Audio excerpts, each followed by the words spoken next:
Hello, everyone, and welcome to another episode of the Deadhead Cannabis Show. I'm Larry Mishkin of Mishkin Law in Chicago, joined as always by my co-host Rob Hunt of Linnea Holdings from California. Rob, how are you doing today? I'm great. Just fired up to talk some Grateful Dead and weed. Let's get to it. Yep, we got a lot to cover, a lot of good stuff online here today. But as always, we like to give the listeners a little taste of what's to come when we get to that point in the show in a few minutes where we're really going to dissect a show from today in Grateful Dead history. It happens to be a nice show from February 7th, 1979 at the campus of Southern Illinois University in Carbondale, Illinois, just a stone's throw from St. Louis. And it's going to be a great show, and it's actually a lot of fun because the boys come out and they open up with a tune that you don't always typically see them open with, and probably comes a little bit more towards the end of the set. It's not a song that people go home and brag about hearing, but here it's kind of interesting, and we'll tell you why in a minute. So, Dan, why don't you go ahead and run that for us? A girl I love, she's sweet and true, and the dress she wears, sweet mama, is pink and blue. She brings me coffee, she brings me tea, she brings me out every darn thing but the jailhouse key. Yep, don't ease me in. I love it. It's fun. Sometimes you hate it because you know they're coming to the end of a set and you're like, don't end it with that. But it was nice here, and I got to tell you, Rob, it's one of those songs, even the songs that I don't always like, there's always a part of them that I do, and that, when Jerry just rips into The Girl I Love, man, that's, you can almost judge a set by the energy he puts into that thing. I totally agree, and I love it in the slot where it's opening the set instead of closing the set, because it like as you said, when it's a set closer, you're kind of hoping for something a little bit more like a deal or Music Never Stopped or some other sort of straight jam. And Don't Ease is such a short one that always, as we talked about before, feels like it's sort of a throwaway just to tack on at the end.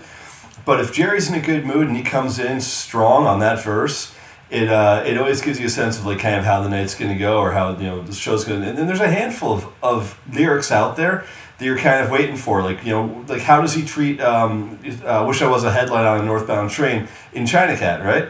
Or in Rider, excuse me. If he actually bellows that one out, then it's a good night. Just like there's certain lines where you sort of come to expect that this is going to be a harbinger of how the rest of the night's going to go. Yep, I think that's very true. And what just cracks me up about it though is, we talk so much about, this was the last time they played Dark Star for 5 years, the last time they played St. Stephen. And, we always wonder about what motivates them to stop playing one of those songs that has such a strong popular following. And, not to diss on Don't Ease too much, but I think it's probably safe to say that that's a tune that if it dropped out of the Dead's repertoire tomorrow, not a lot of Deadheads would lose a lot of sleep over it. And, they made a conscious effort to stop playing it back in 1974, and then just as much, they made a conscious effort to bring it back and to kick off a show with it. And, as far as I can tell, I think it's pretty much stayed in their playlist all the way through to the end.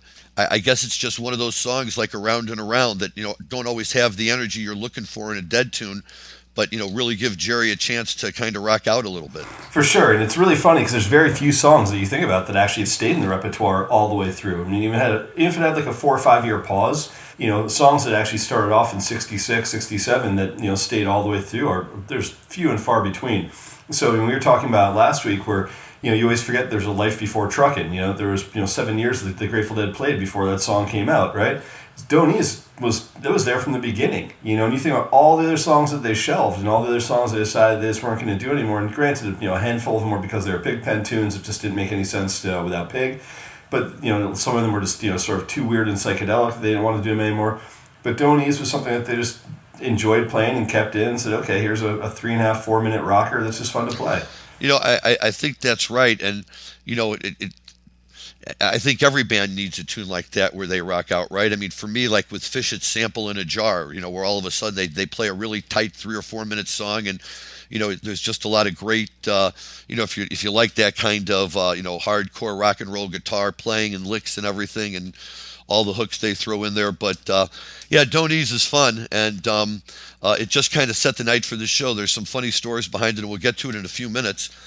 Because it's definitely going to be worth talking about today. But first up, let's dive into a little bit of marijuana news. What do you think? We have some. There's definitely a lot to talk about this week. There is, and both our first two stories really, in the same, in a way, deal with the same gentleman, the same House rep from Colorado, Ed Perlmutter, and show both how important he is, and also, unfortunately, as we're going to see here in a second, he has announced that he's not going to be seeking re-election in 2022. Rob, I see that as a big blow, but not necessarily a fatal blow to the federal legalization efforts. Ed has always been one of the strongest supporters that there is, certainly in getting things through the House and propping them up as best as can be for the Senate. And, he's been there for a while. He's done his time, and he's certainly entitled to his time away. But there's a part of me that can't help but wonder if at the end of the day, the way politics now have just gotten into this, really kind of nasty type of situation, are we losing people like Ed Perlmutter? And what impact do you think it has on the legalization effort? Yeah, first of all, let's just start off by giving a great deal of thanks to all the work that Ed has put in on behalf of the cannabis industry. And there's a lot of guys out there that, act as, kind of quasi-advocates for the industry, but ultimately I don't think have really gotten all that much done.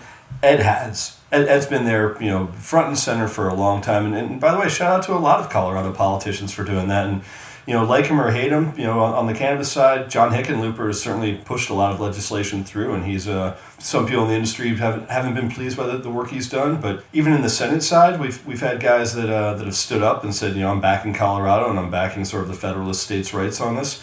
So, Perlmutter's been terrific. Jared Polis has been terrific. Colorado not only has led the charge in, its voters changing policy in this country, but it's certainly led the charge that the politicians that allowed it to happen have stood up and stood behind those voters and really championed the cause. So, thank you to Colorado and thank you to Perlmutter. In the same way I'd say that, a guy like Blumenauer has done as well.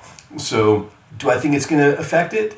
No, I think that in many the same ways I look at the work that some of the early funders of cannabis legislation, guys like Soros and George Zimmer and some of the other guys that for Progressive Insurance gentlemen, those guys paved a way and said, hey, we're going to pass the baton now. Now it's up to you guys as an industry to stand yourselves up. I think a lot of these politicians said, we'll do everything we can to get it to a certain point, and now it's up to the industry to really take over and push legislation across the country. So, thanks to the work they've done, it's probably up to us now to continue it.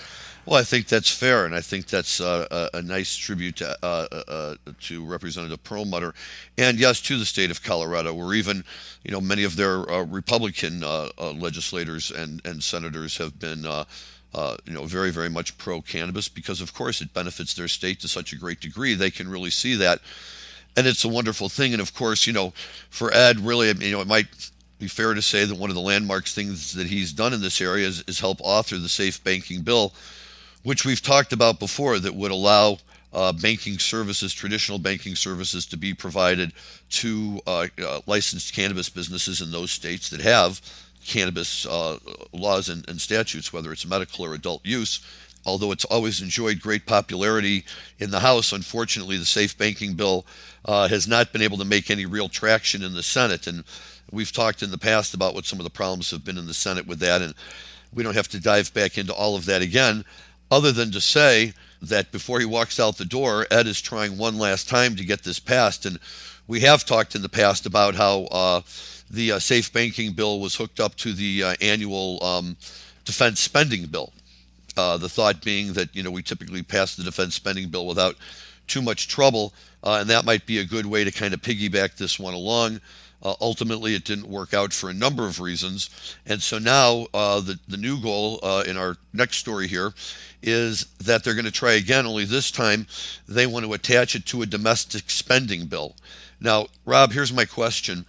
Once again, I see the point in terms of what they're trying to do, and that's not an uncommon tactic in politics, especially in Washington, D.C.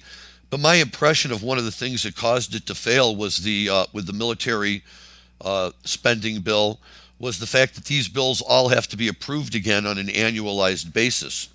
And by passing it, the Safe Banking Act is attached to one of these bills, doesn't that necessarily bring it up again each year that the host bill that it's attached to gets brought up to see how it's going to be changed or be renewed? And although we're always going to have domestic spending and military spending, there's no sure bet that each year Congress will pass it with the Safe Banking Act attached. No, there isn't. But at the same time, if we've got any sort of comp to look at, it's that the previously known as Rohrabacher-Farr, and then the now it's called the Blumenauer Amendment.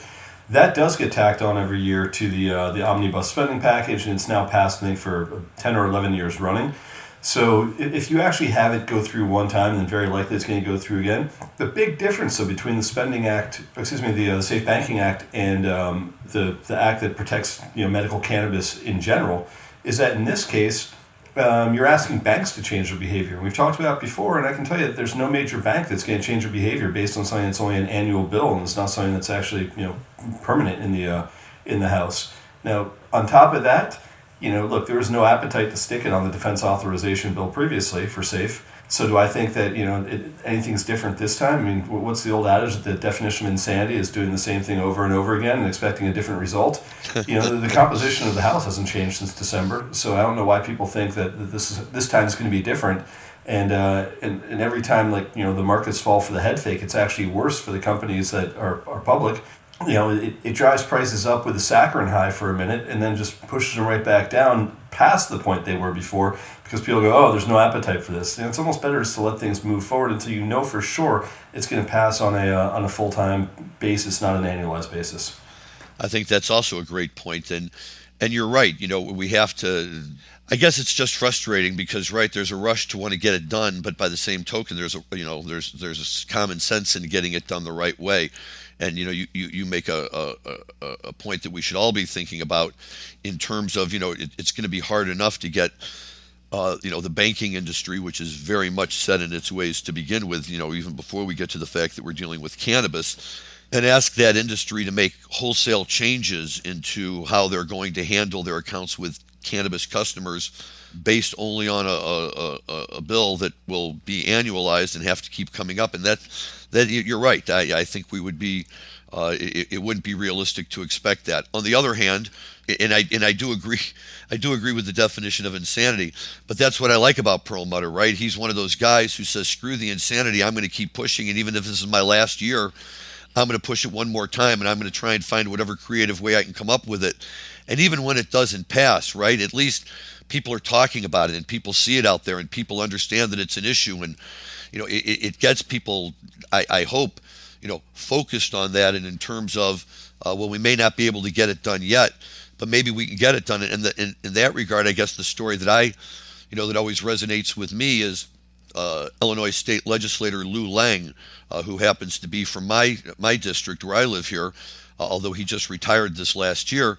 But State Senator Lang was instrumental in getting medical marijuana passed in Illinois in 2013. He had been bringing basically the same bill to the floor of the Illinois House every year, 10, 11, 12 years, to the point where nobody really took it seriously anymore. We all expect once a year to read a story. Lou Lang brings his bill and it gets shut down again. And then all of a sudden in 2013, it passed by 2 votes. I can't tell you what changed other than the fact that other states had now launched medical marijuana programs, and I think that Lang was able to make a good case, for the financial side of it and the medical side of it and all of that. But here was a guy, if he had kind of given in to the I think to the way most of us feel, which is summed up with what you said, things don't get done. So we really need people like Lou Lang, to be able to help us out here at Perlmutter, who are really just willing to keep taking the fight out there. And one of these times it's going to get through. Look, I absolutely agree with that. There's only my counter to that is a question of optics. It's not a question of persistence. So, from a persistence standpoint, I love watching people reintroduce bills, and I love watching them, continue to keep the fight up and keep the pressure on, because it's the right thing to do. But from an optics perspective, when it fails, then the public looks at it and goes, oh, this thing's never going to happen, and look, it's gone through 3 times, it's been shot down in flames. So in some ways, I understand sort of the Mitch McConnell way of doing politics, which is you never put something on the floor unless you know the result. Same way as an attorney, you don't ask a question in a deposition or on the stand unless you know what the answer is going to be, right? If there's anything that you're leaving to chance, it's best not to do it. So sometimes I think that when it comes to introducing a cannabis bill to the floor, introduce it when you know it's got the votes to pass, or when you know it's got the, if it's not going to pass, is there any sort of political capital that's gained by putting other people on their back feet by forcing them to say no to something that is terribly popular in their district? And that's where I'm not seeing the utility sometimes of tacking these on to as riders when they're probably not going to pass anyway or go through that rider. Absolutely. And, it's interesting to talk about it in that way, right? Because here we are, on the federal level trying to find a way, to address this issue. And we haven't yet been able to quite find it, which I think is probably just as much a good example of the fact that marijuana is still so new. People just aren't quite sure what to do with it, maybe, and how to really handle it. But do you still feel that way, Larry? Because I don't anymore. I mean, I feel like this is like, legalization in Colorado now is going on, 15 years. We've got legalization on even adult use now for 10 years in multiple states. So there's, I no longer feel that when people say, oh, this is a brand new industry.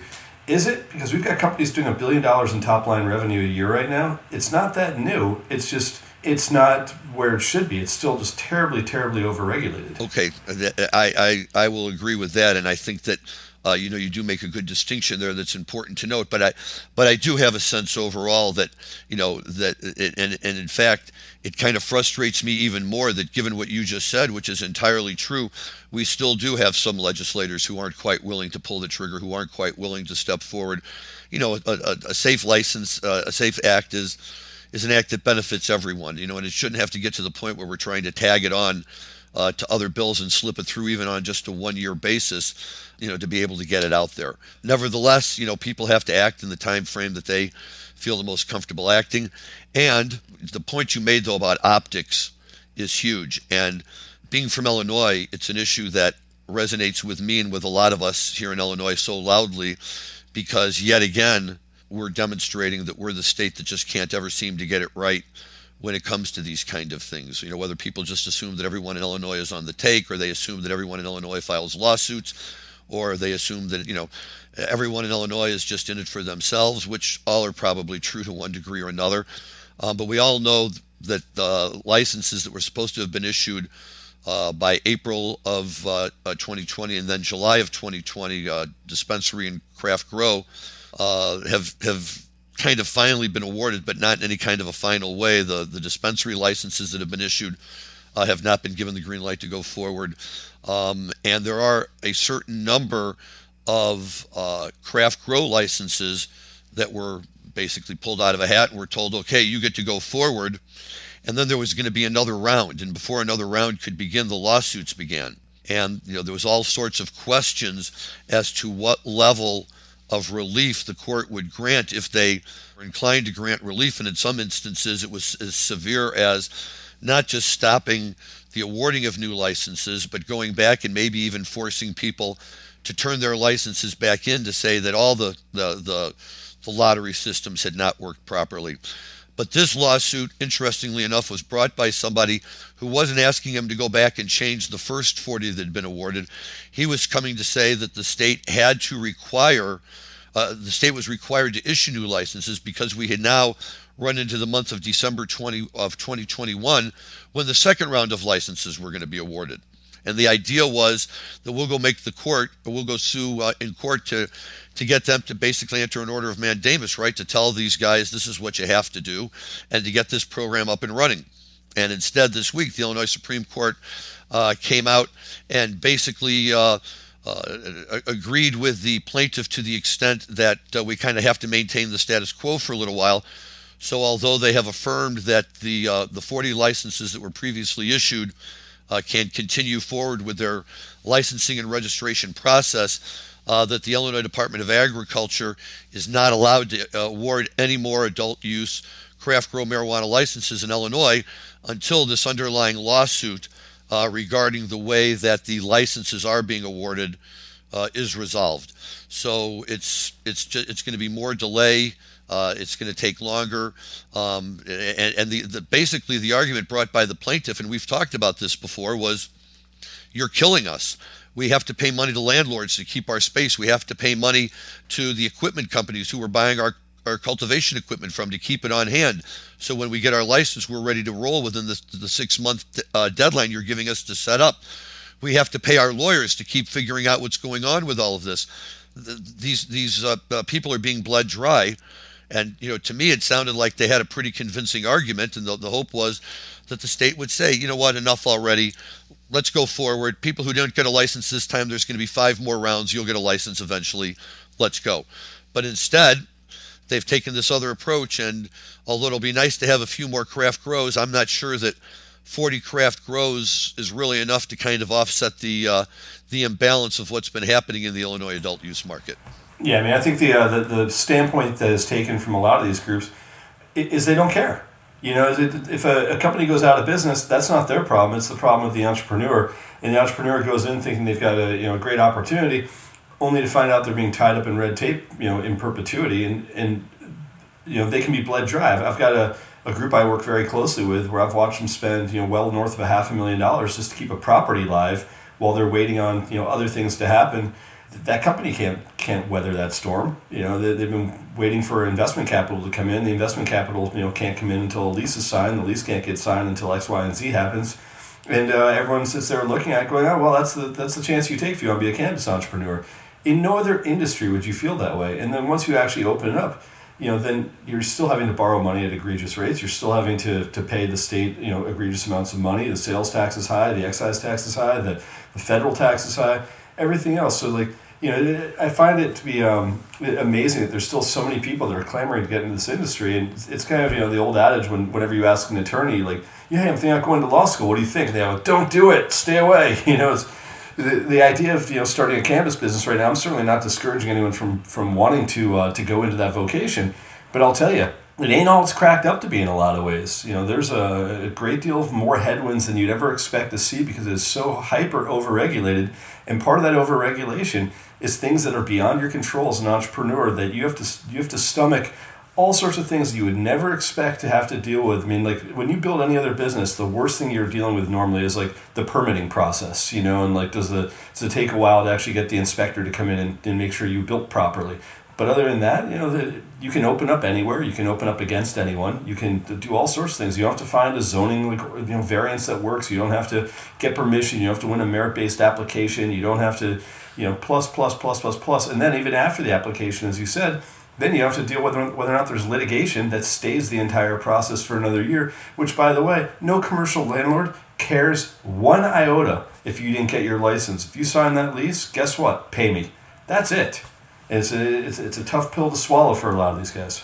But I'll tell you, what's worse is, in some respects, it's not even signed the lease. It's right. We signed the option. Okay, at the very beginning, it's going to take 4 months for them to decide who the winners are. Fine, you'll pay me $1,000 a month or $500 a month, to hold the option open for that period of time. When they push it out for 2 years, that's a lot of option payments to make. So, and 1,000 is a nice number. Wait until it's 40,000. Wait until it's some number that you go, my goodness, this is absurd. So it's the option payments. So the landlord will do an option payment like that if they already have an existing tenant, and they go, hey, look, it's a month to month. It's a tenancy, that I can end at any time. So, for that reason, I'm not in a worse position. But if you've got a vacant building and that vacant building is waiting for someone to sign a lease, and the landlord goes, look, otherwise I could be renting this to 10 other people, the option payment's probably going to be commensurate with what the rent payment was going to be just to hold it. And it's absolutely. And a lot of times what winds up happening is all of a sudden the landlord shows up and says, guess what? I'm your new partner. Because if you don't work out a deal with them and they cancel the option, you have a duty to report it to the Department of Agriculture. And while we're sitting here waiting to find out who's going to get the licenses or not, you don't want to be calling in and saying, hi, I lost my property.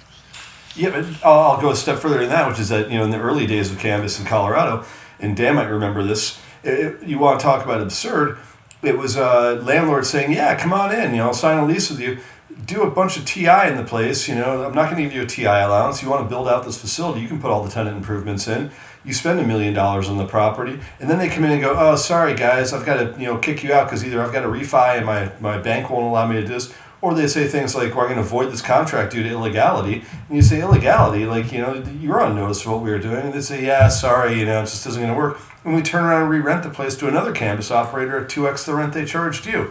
And that happened so consistently that A, people started buying their own buildings as a result, and B, if you didn't buy your own building, you would put a waiver inside your contract saying you're on notice that this is still federally illegal and that I'm only complying with state legal code. And I think every contract you do today, Larry, probably has that clause in it, but it didn't back in 2009, 2010.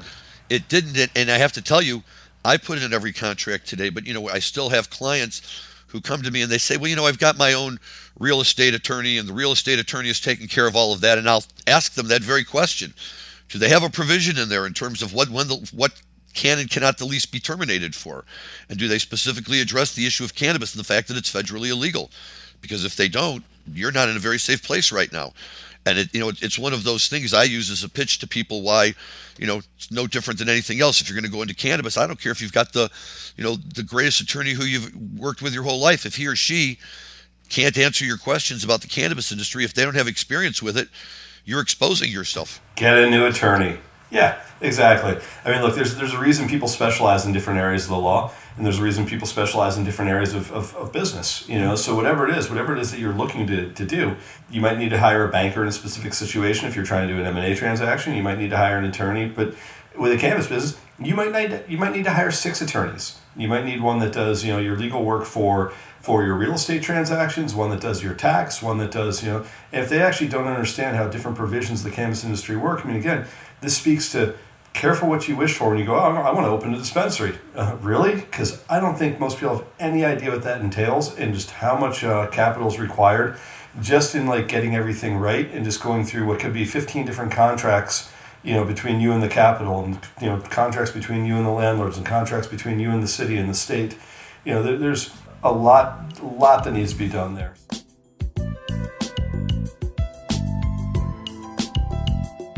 Again, you and I can have a legal conversation all day about this stuff, because I think we both kind of seen everything from a financial standpoint and from a legal standpoint. But let's talk about music, man, because it makes me a hell of a lot happier. Let's talk about the Grateful Dead, man. Yeah, no, we've got some great things to talk about, and on the music side, just really quickly, I just have to throw in that I was able again to see Tedeschi Trucks for me, which is this past weekend. I know that will come out a few days from now, but it was the third of their 4-night residency at the Chicago Theater, which is just such a tremendous place to see them. And they come out and they just consistently, we just say it every time. I mean, I guess there's not a whole lot more to say, right? He's the best guitar player around. She's amazing as can be. They've got great vocals, but at the end of the day, a lot of it just comes down to the tunes. They're doing a Taj Mahal cover, a Delaney and Bonnie cover.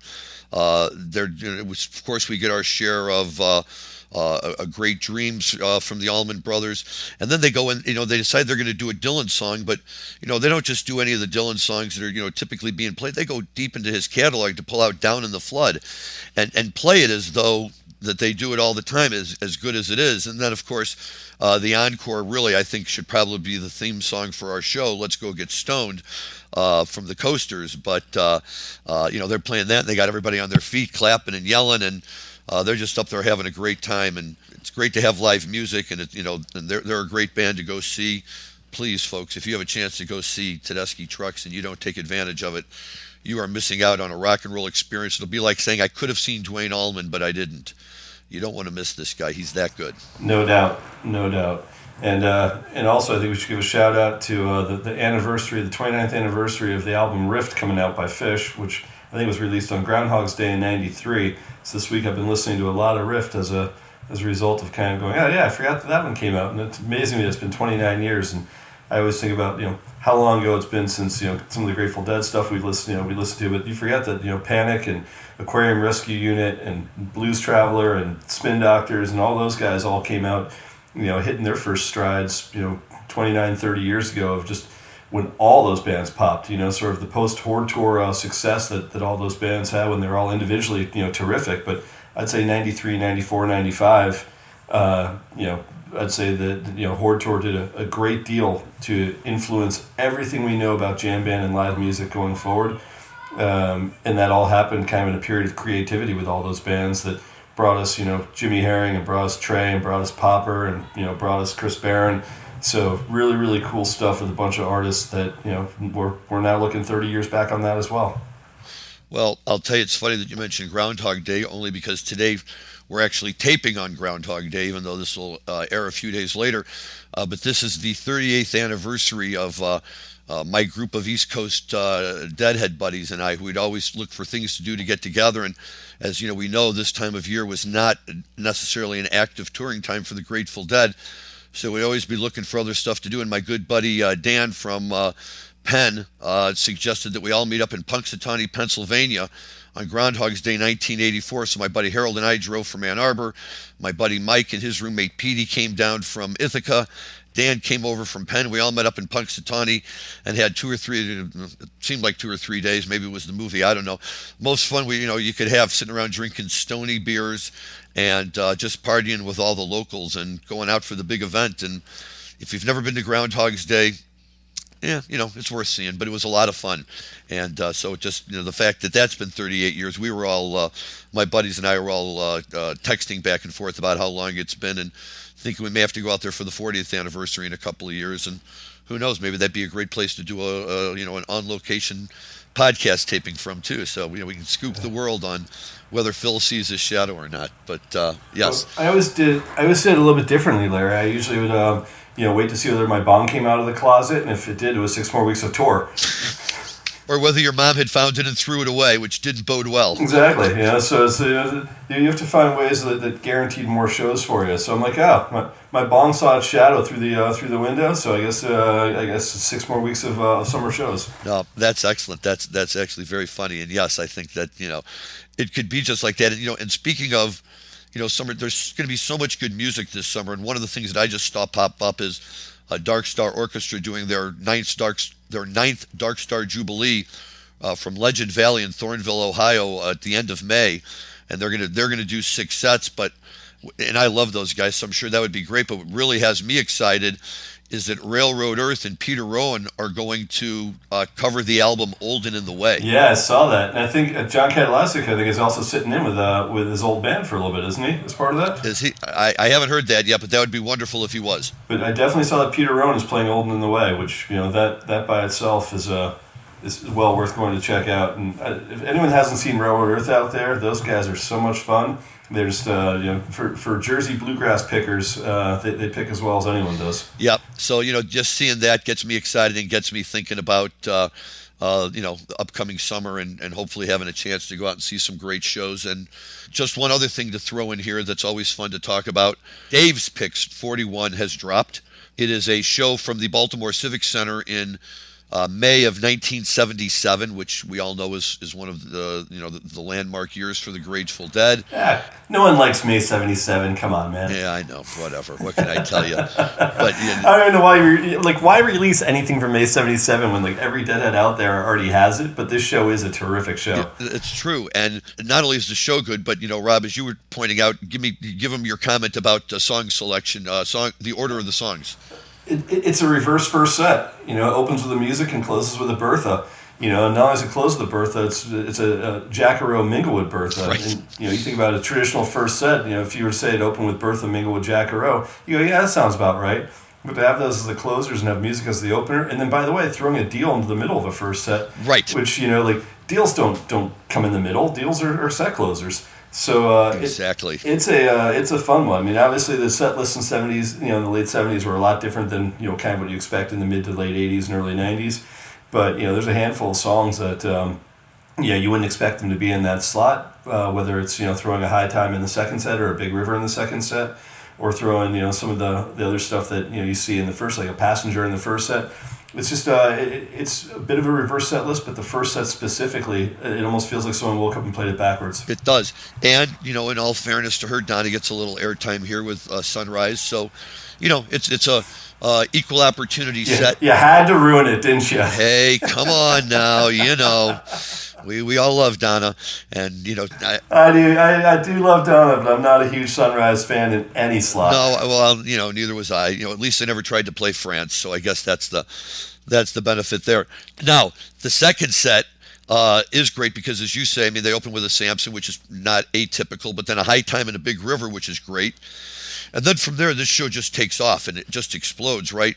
Terrapin into Estimated into Eyes, into not fade, into going down the road, back into then into Around and Around. So that's an almost well over an hour of just nonstop amazing Grateful Dead, and it sounds as good as it looks. They close it up with a tremendous Uncle John's band, and it's really just a great show. And as much as I sit around hoping that Dave's going to start releasing more mid 1980s shows, and boy, haven't we done the 70s enough? No, the short answer is you cannot get enough of May 77, and this is just a great one to listen to. Yeah, I agree. Definitely worth pointing out. And again, thank you to David Lemieux for continuously putting out great music. With all the choices you have to listen to music out there, there's still nothing better than a remastered CD that really gives the full feeling. As good as some of those archive.org posts are out there, they don't do justice to what can be done if you actually go back into the studio and remaster. And I appreciate the work that Dave Lemieux and before that Dick Latvala put in to do this work. It's true, and one thing that's not apparent from just looking at a set list, if you're calling up the show on your computer, is the order of the songs on the CD. Now the concert itself plays out, first set on disc 1, second set split between disc 2 and 3, pretty common. But at the end of disc 2, they drop in some filler material, and the filler material is the song U.S. Blues from Deer Creek, July 19th, 1990. And sharp listeners will remember that we have talked about the Deer Creek show because that was released as Dave's Picks number 40. And now when I'm first looking at this, a filler tune that's sometimes okay, fine, they buckle back in the encore out of order, but usually from the same show or maybe from the night before or the night after. This is a show 13 years down the road, and they're just dropping in a random U.S. Blues until I did go back and realize that this was Dave's Picks 40. And as we may have mentioned when we talked about it, for the July 19th show, they ran out of room and they dropped the encore, which was this version of U.S. Blues. So next Dave's Picks, boom, they tag it on.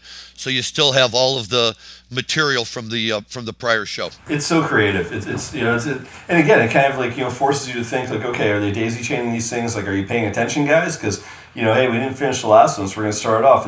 It's sort of like when you play a tweezer reprise because you forgot to play it a couple shows earlier, and Trey will remind the crowd hey, we didn't get a chance to do it last time, so here we go to finish it up. Or as we talked about when the Dead opened up a first set one night with the Sugar Mags and then closed the final night with a Sunshine Daydream as a second encore. But again, it's are you paying attention? Do you kind of understand what it is we're trying to do with our craft and our art? But from the same side, the engineers, like Dave Lemieux in this case, going, hey, you might not have noticed we were missing a U.S. Blues before, but here it is for those of you that are actually paying attention. And I love that. That's true. I mean, that really is. And I'm sure, that the overwhelming majority of the people who buy this stuff and don't nerd out the way you and I do will just say, hey, I like U.S. Blues. I'm glad they threw it on there.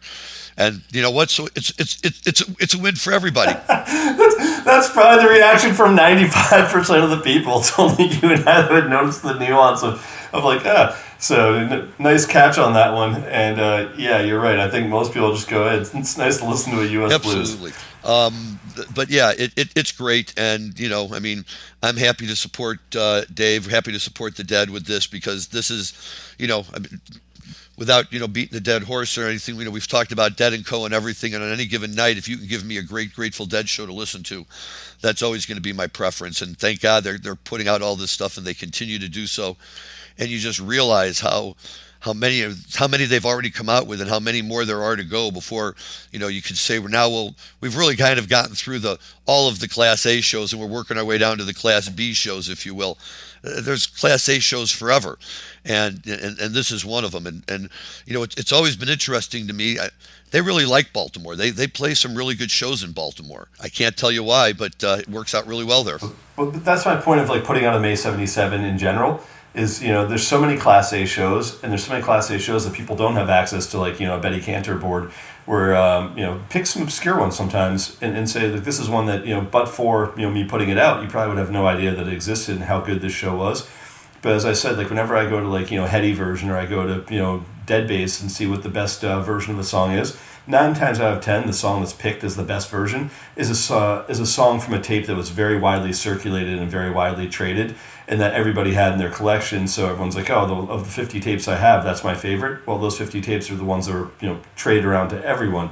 Once in a while, you catch something where you're like, wow, I've never heard that before, and it completely blows your mind. Those are the ones I wish, Dave Lemieux would actually pick, and he does a good job with that as well. But, I'm not knocking Baltimore. I'm not knocking 77, but I'm just saying I'm always more impressed by ones that like I've never had a chance to listen to, and now I've heard them remastered for the first time, and they just completely and totally blow me away. Well, it's like for one of the last Dick's picks when they came out with the houseboat tapes, right? And I mean, stuff that had been talked about and rumored to have existed for years, and so nobody had heard it. And when they finally found the tapes and they were able to remaster them and put it out, to me that was a classic moment, because you're right, it's almost impossible these days to find some Grateful Dead that you haven't even heard that version or something very close in time in that time period. They do a great job, and I guess when you love the Dead that much that you can be as excited walking into the vault on 10 years later as you were on the very first day. And I'm sure Dave Lemieux is. He sure sounds like it. I know I would be. You know my feeling, man. I like February 79 probably more than I like May 77. So let's talk some 2779, because you picked this one out today, and there's obviously a good reason, and it's pretty much because it's a straight rocker. It really is a straight rocker, and it's a wonderful show. It's from a great location. Me being from St. Louis, I have a little bit of an affinity for SIU Carbondale. Every summer they had the Mississippi River Musical Festival there with all sorts of acts from all over the place. They had a lot of big bands that came through and did landmark concerts there. And it was only fitting for the Dead to finally make their way through there. I like to really think of it as an extension of the St. Louis market, not unlike Alpine Valley being an extension of the Chicago market. So, maybe it was a little bit of that St. Louis magic rubbing off on them as well. It's a very, very solid show, but what I love about this show is the backstory that goes along with it. And that backstory is, we're not breaking new ground here.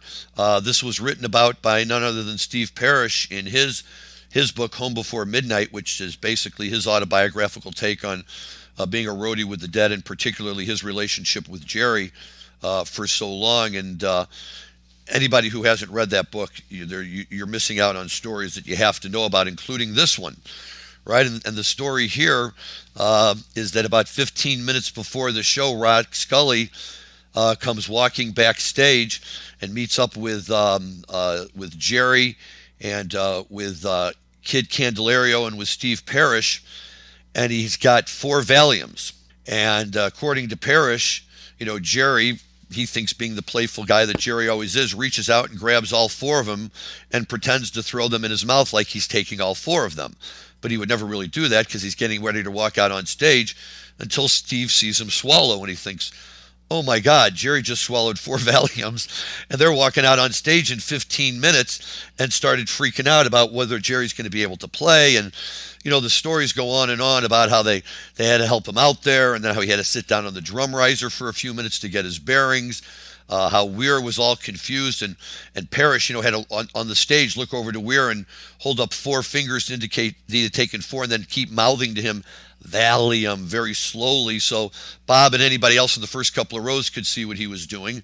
And people were, the story is they were giving him coffee and other stimulants to try and pep him up and get him going.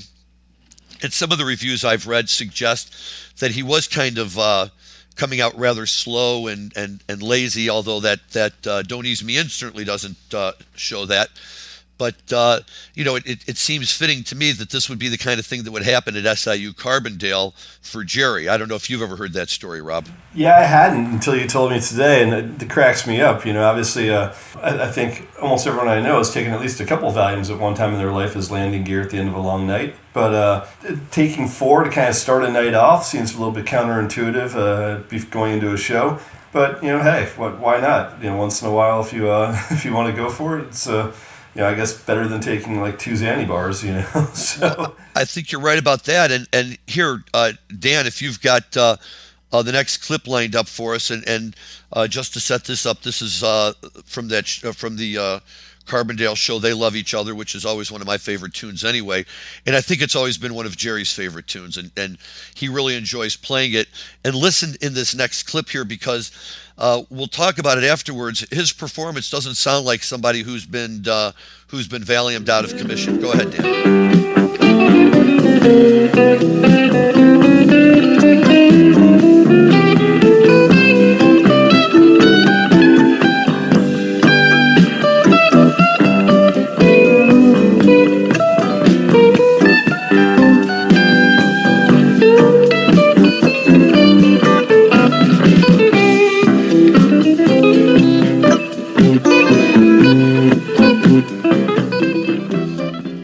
Wow, I mean, I don't know about you, Rob, but if I'm going to see Jerry on any given night with the Dead, and he starts coming out and playing licks like that, I'm not thinking, wow, this guy must have had a little too much to drink or to swallow backstage. There's nothing wrong with those licks. Not at all. Yeah, that's certainly not 4 Valium. So I don't know. I mean, maybe Parrish's memory is a little different. I always think that Steve is prone to some storytelling, but I can't imagine that he'd be making it up, or Jerry just had a high tolerance to be able to put down some sedatives. Well, that I would believe, unfortunately. I wish I didn't, but that I would believe. But I'm also wondering if, Garcia didn't pull a little sleight of hand on them and he really didn't swallow the Valiums, but they thought he did, and maybe he had some fun with them that way. Who knows? But either way, it's just more Dead urban legend lore, and I just think it makes the idea about what was going on stage and how they were all feeling about it, really kind of interesting, and that's always the fun of the Dead show. You just don't know what Jerry or any of the guys are going to do, and I think their hallmark was pushing the envelope, but then demonstrating that even when they did, they could still go out and perform like professionals. Yeah, and I've always wondered, having hung out with a lot of bands that like to party, whether or not some of those guys make a point of saying, okay, like, how banged up can we get, and see if we can still perform at a high level. And sometimes it works, sometimes it doesn't. You look at sort of the classic examples of like the Amy Winehouses or the Jim Morrisons out there that are notorious for kind of flubbing it, or even like the Weens of the world, where Dean Ween and Gene Ween were notorious for are they going to show up and play the show or not. But there's other guys that were able to hold it together while they're really, really fucking high. So I'd like to think the Grateful Dead were kind of the test pilots on that, starting off in like 1967. But I wonder if there's sort of like, hey, what do you think, guys? Let's try this one on for size and see how it goes, and see if we can't push some experimentation that's based on the influence of some sort of outside stimulant or relaxant or whatever it is. Well, sure. I mean, look, let's not forget, these guys were the ones who went to all the acid tests, and they drink a cup or two of Owsley's acid all mixed up, and then they'd get up in these weird, totally bizarre settings and play for hours and hours and hours on end.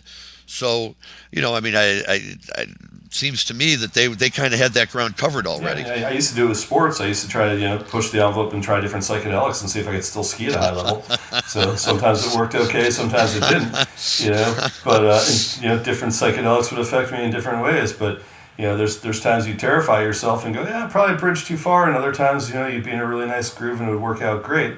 And that's true of look, as long as I'm not behind the wheel of a car operating heavy machinery, I'm pretty much okay with what my experimentation is, as long as I don't think it's going to hurt anyone else, right? And playing music is probably about as fun a place to experiment as anywhere. If you're up on stage and you got the chance to just tweak around and get into a different groove than you might otherwise be in, that's the whole idea of changing your mental state, right? Absolutely.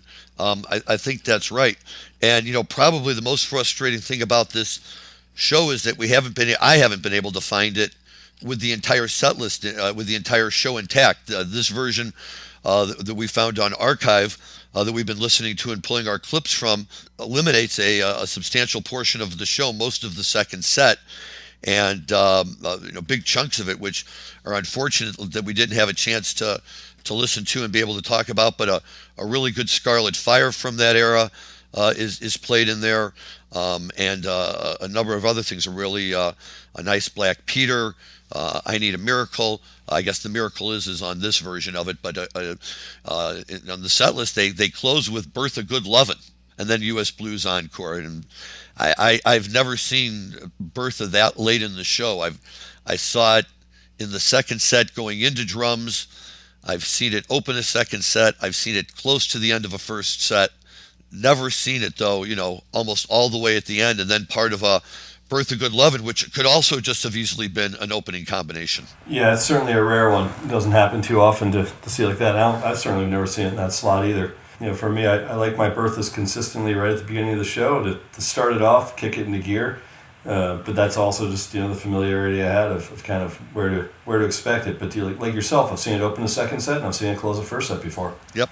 So and that's just nice. Just Jerry keeping it fresh for everybody, and we can all appreciate that. That's a nice thing.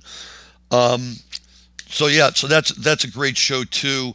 We were joking. There weren't a whole lot of options for February 7th. But we know we've talked a lot about this 1979 kind of winter tour, I guess you would call it. But that was that's for this time of year, if we're looking for shows, that's the primary source to draw material out of. And I would agree with you, Rob, that the first quarter of 1979, we've talked about it even in the context of things winding down with Keith and Brent getting ready to jump in April, and the Dead were really playing very well at that time, and I think they had really found a groove. And they made the change for whatever reasons they felt they had to do it, and then we've listened to shows in 89 and 90 where we see the exact same thing, where they're in a really, really solid groove with Brent, and unfortunately we know that relationship is soon coming to an end. So it's a great time of year to be, it's a great tour to be listening to, just really, really great material. Nice. Well, I think we're going to hear a little bit more of that as we sign off tonight, but I'm pretty fired up, Larry. We got some pretty good guests coming up the next couple of weeks, and we should definitely let our listeners know. I think Jay Blakesberg's coming back to talk with us again. Is that right? Jay Blakesberg is coming back. This will be Jay's third time on our show. He is a true friend of the show, and quite frankly, I find him one of the most interesting characters in the entire Grateful Dead world to talk to. He's known primarily for his photography, for which he should be known. It's outstanding. But Jay's one of those guys who gets to know everybody, and who really kind of makes things happen. And the last time, as fun as it is to hear about all of his photo shoots, the story that blew me away was how he was able to arrange to get Jerry's Wolf guitar out of the Museum of Modern Art from the exhibit it was there, and over to Citi Field a few years ago, so John Mayer was able to play it at the Dead show at Citi Field. And just listening to the story of how they got it set up so John could play Wolf, was a story I hadn't heard. And there's only a handful of guys that can pull that off. There aren't too many people that can actually say, hey, John Mayer needs a guitar, let me make this happen. Jay Blakesberg actually has that kind of internal pull within the organization. He was, for Fairly Well, was the official photographer for the event, and his book came out afterwards that was sent to everyone that had a VIP ticket. He's been there now for years and years and years. And by the way, I haven't actually gotten a chance to speak with him yet. He was on twice when it was just you and Jim. So this is my first chance to actually be on with Jay, and I'm really excited about it. Yeah, you'll for a techno nerd, you'll love it, because he's going to be able to give you everything. And something else he's going to be able to talk to us about, and this is going to be really fascinating. He was down at Playing in the Sand, and he was actually down there already before the show was called off, and he stayed for a few days and did his slideshow that he had put together, this whole slideshow presentation at the resort around the pool in the evenings. And I've heard many comments and read many comments from other Deadheads who had flown down there and then, got the rug pulled underneath them after they got there, and all of a sudden the Dead announced we're not here anymore. And they all gave huge props to Jay for giving them a nightly Grateful Dead event that they could all go and gather together and still kind of get the feel of what they were looking for to be down there with all the Deadheads. So we will definitely want to be hearing about that from him as well. I was about to say, that's going to be pretty much topic number one for that discussion. And who else do we have? We got a couple other people coming back as well, huh? Stu Sallow, I think, is coming back with us. Stu Sallow, hopefully, and also we're going to be having Steve Berkman in a couple of weeks, who's with the Panther Fund. That should be an interesting one too. And there's many, many more down the road who are in the process of working out booking right now. And I think it's just going to get better and better with the folks that we can bring on, and hopefully people will keep listening and spread the word and let people know this is the place to be and to hang out to hear about the Dead and marijuana. Yeah, fantastic. So until next week, thanks for another great week of conversation and Grateful Dead talk that I always look forward to every week. And thanks to all our listeners out there. And From sunny Southern California and Linnea Holdings, Rob Hunt signing off until next Wednesday. Thank you, Rob. Larry Mishkin also signing off. Everyone have a great week. In the immortal words of our good friends in Tedeschi Trucks, let's go get stoned and enjoy your cannabis responsibly. And now, Dan, if you will please spin us out with a little bit of vintage Disco Dead, Dancing in the Streets from our February 7th, 1979 show. Thanks, everyone.